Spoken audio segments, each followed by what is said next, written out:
नमस्कार मुलीना आपण मानकु स्वागत करूची न्यूज सारांश को आसंतु नजर पकेबा किछि गुरुत्वपूर्ण खबर उपरे।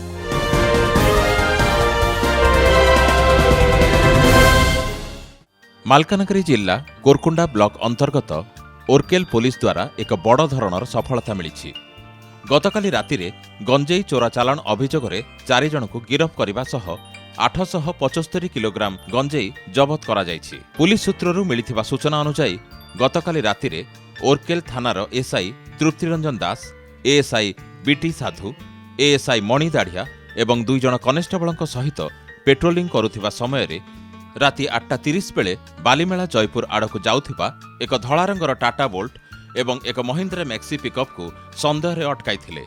जांच करने समय उभय गाड़ी रे 33 पैकेट गंजेई रही जना पड़ा, जार ओजन 875 किलोग्राम एवं पुलिस घटनास्थल गाड़ी रे थिबा 4 जन को गिरफ करथिला।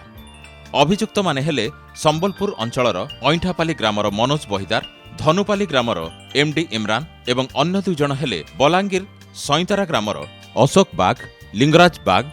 जबत गंजेई चित्रकोंडा ग्रामरू संबलपुर चालाण हेउथिबा कथा जना पड़िछि।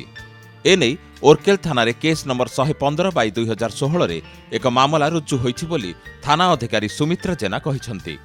एथि सहित अभियुक्तंकु सोमवार कोर्ट चालाण करा जायथिबा तदंत अधिकारी सरोज कुमार सेठी सूचना दैछंती बोली मालकानगिरीरू प्रदीप कुमार रथ जणाइछंती।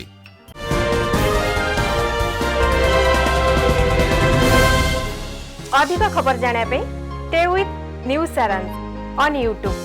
नमस्कार।